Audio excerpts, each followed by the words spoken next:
multiple mindsets are even in leaders. I think a leader is a product of their times, of that particular era. What the kind of leaders we have emerged in 1940s and 1970s were different from the leaders who are emerging right now. Of course, always there are exceptions, both good and bad. Apart from that, I think it all depends on the collective will of that particular time in the society around that particular time zone. What happens? For me, when I was growing up, I never had great leaders to follow.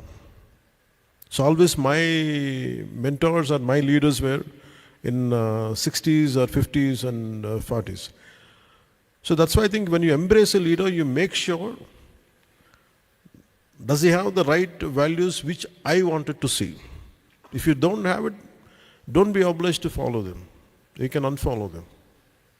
So that's what I think I would do, or I think that's the suggestion which I can give you. So, thank you. Thank you. So మీరు Rajdeep Sardesai interview అనుకుంటాను sir, దాంట్లో కూడా చెప్తారు who is your favourite leader అంటే you said Jayaprakash Narayan, and Jayaprakash Narayan never held any position. So ఎలాంటి పొజిషన్లో లేరు. So for his actions. Yeah, for both the questions, I think I can say Lok Nayak Jayaprakash Narayan. Even while getting dialysis done, he was struggling. He was carrying the message forward. He was instrumental in Janata Party's bringing back into government, coming back, bringing them into government. Yeah. Good afternoon sir, I'm Dheeraj, నేను ఒక NSS కోఆర్డినేటర్ని. So మీరు successful film కెరియర్ని వదిలేసి పాలిటిక్స్లోకి వచ్చారు కదా 2018లో, I mean 2018 తర్వాత ఎన్నికలకి. So ఇప్పుడున్న జనరేషన్, మా జనరేషన్ మేము పాలిటిక్స్లోకి రావాలంటే మేము ఎలాంటి సాక్రిఫైసెస్ చేయాల్సి వస్తుంది? అంత సాక్రిఫైసెస్ చేయకూడదని నా feeling. That is, and times are different kada, and I feel humans are excellent people. I mean, we don't know the true potentiality of any individual. I don't know, I was reading a book. అంటే మనం ఒక మనిషిని చూసి వీళ్ళకి ఇంత మించి గొప్పతనం లేదని అనుకుంటాం. జనరల్ ఒక అజంప్షన్ ఉంటుంది. ఐ మీన్ సమ్మన్ అనుకుంటే an average human being whom we think we don't even care, he doesn't have whether he has a certain potentiality అనుకుంటాం, just ఈజీగా తీసేస్తాం. The greatest quality comes from the extreme adverse situation when that person is put into. ఇది ఒకసారి I think I don't know, in some other country, I think probably, I don't know from, I'm not able to recall which book it is, but I read this incident. A policeman, I think in Hawaii, it happened in Hawaii, చిన్న ఒక bridge మీద car వెళ్తూ ఉంటే suddenly they had seen a man who is about to jump from the cliff. ఈ police man అసలు ఇప్పుడు స్వార్థం తప్ప ఎలాంటి వాడు లేనోడు. He never used to care for people, though he was a police man. But on that particular day when that guy was about to leap from the cliff, ఇతను వెళ్ళి కార్ ఆపి ఇతని పార్ట్నర్ పక్కన ఉన్నా కానీ ఇతను దిగేలోపు వెళ్ళిపోయి he held him and he made him, he saved him. And in the process, he was about to fall into the cliff, and his partner came and saved them both. So he asked him, "నువ్వు ఎందుకు చేసావు ఇంత risk ఎందుకు పెట్టావంటే?" And I said, suddenly that humanity in me has awakened. Suddenly I felt I don't want him to die.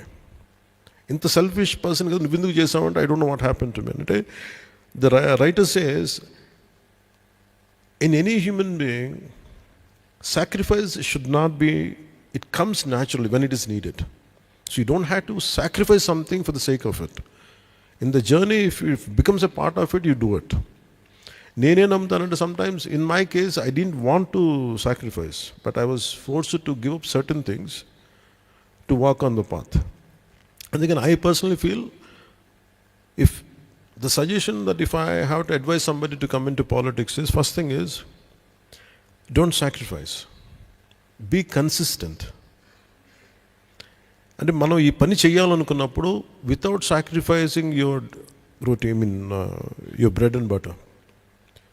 And politics should not become a money-making business. Anyone who would want to come into politics. For that reason, don't sacrifice. You have to have an occasion, you have to have a profession, you have to have something to hold on to make money. And if you look at all the freedom fighters, they were all great liars. They are making money. They had their own businesses, including including Dadabhai Naoroji. They were big businessmen. They were doing something. They were able to contribute back. People who had done some teachers, basic small job holders, they participated in the freedom struggle. I think to be in part, I think your profession, your passion should be are two different things. I think if politics is my way of serving nation, I think that should not become your means of business. I think in that way, that's the reason why you should not sacrifice. You have to have an occasion. You have to have some kind of system where you can sustain your family, though being in politics. I think that's how I can suggest or advise. Thank you, sir. And I think that's a great way, sir, for us to also maybe reduce corruption, because there's no greed, because there's self-sufficiency. But that's a whole different discussion. Yeah, I think I have a point to add, sir. Even late Arun Jaitley ji used to say the same thing. So encourage successful professionals to join politics because they can sustain themselves, so they don't seek any money from the system as such. So don't discourage people, successful professionals, from joining into politics and True, I agree with that. A very good afternoon, sir. Yeah, good afternoon. So I'm Preeti. I'm basically from Uttarakhand, Dehradun, and I'm a student here. So my question, Uttarakhand is known as God's own land of God. Devbhumi. Yeah, Devbhumi, Uttarakhand. So my question is, this question is from since childhood. I used to think of it. So whenever my parents or my teachers or anyone asked me question, what do you want to become? So it was never politician, or in my entire life, I've never seen anyone to say I wanted to be a politician. The reason could be anything. The reason I came up with, maybe the experience. I've heard somewhere that the Gen Z or young leaders, they don't have much experience to come into this field. My question is, what reason you think?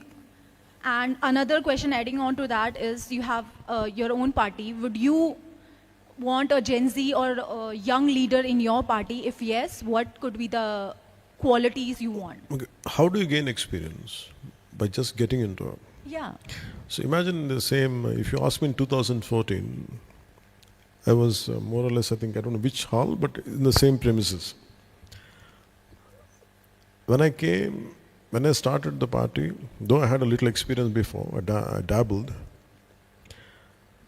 But for me, how do I gain experience? I had the same question, how do I gain experience? I said, you don't have experience. That's what people told me. I said, how do I gain experience unless you get into it?